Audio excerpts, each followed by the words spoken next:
माणुसकीला काळीमा फासणारी घटना पुण्यात घडली आहे। पुण्याच्या नामवंत दीनानाथ मंगेशकर रुग्णालयाच्या आडमुठेपणामुळे एका महिलेचा बळी गेलाय। तनिषा भिसे असं या महिलेचं नाव आहे। तनिषा भिसे या गर्भवती होत्या। अचानक रक्तस्राव होऊ लागल्याने तनिषा यांना दीनानाथ रुग्णालयात नेण्यात आलं। त्यावेळी रुग्णालयाने डिपॉझिट म्हणून 20 लाखांची मागणी केली। सुरुवातीला 10 लाख भरा असं रुग्णालयाने म्हटलं। तनिषाच्या कुटुंबियांकडे 10 लाख नव्हते, पण त्यांनी 3 लाख भरण्याची तयारी दाखवली। तरी देखील रुग्णालयाने पूर्ण रक्कम भरण्याचा आग्रह धरला।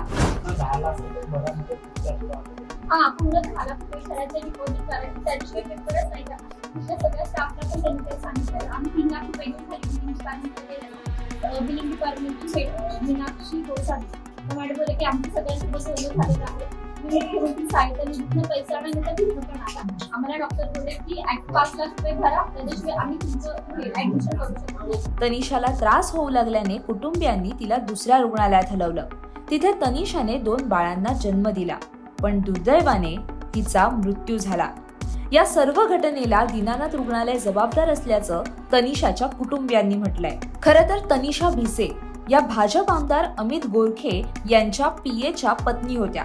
त्यांच्यावर उपचार सुरू करा असा फोन मंत्रालयातूनही दीनानाथ रुग्णालयाला गेला होता, तरी देखील रुग्णालयाने दाद दिली नाही। त्यामुळे रुग्णालयाला इतका माज कशाचा असा सवाल उपस्थित केला जातोय।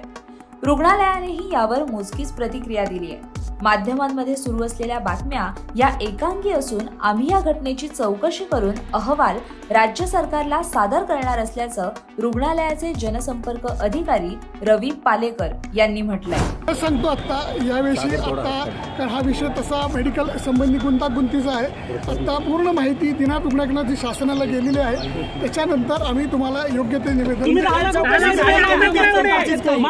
10 लाख रुपयाची तुम्ही मागणी केली होती का?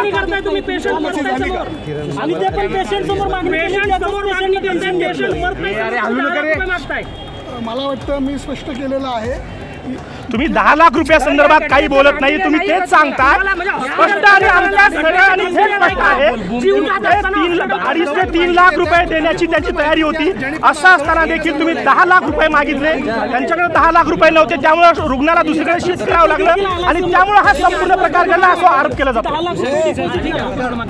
मी आता परत हेच स्पष्ट करतो की जी माहिती आलेली आहे ती दिशाभूल करणारी अर्धवट आलेली आहे।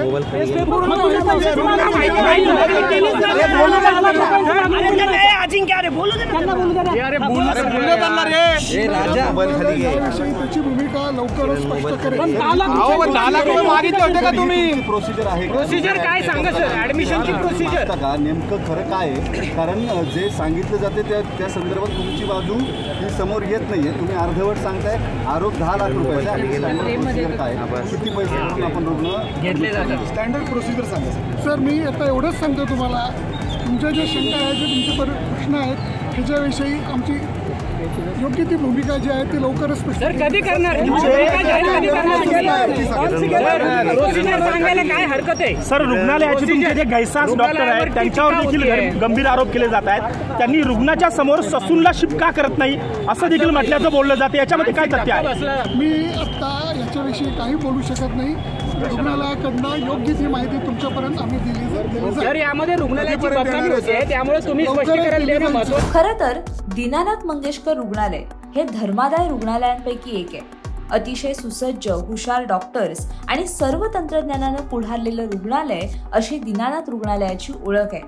रुग्णालयाला मिळालेली जागा ही देखील नाममात्र दरात मिळाली आहे। तरी देखील रुग्णालयाची पैशांसाठी मुजोरी चालत असल्याचं या घटनेतून दिसून आलंय। रुग्णापेक्षा पैसा प्यारा अशी सध्या दीनानाथ मंगेशकर रुग्णालयाची भूमिका असल्याचं पाहायला मिळतंय।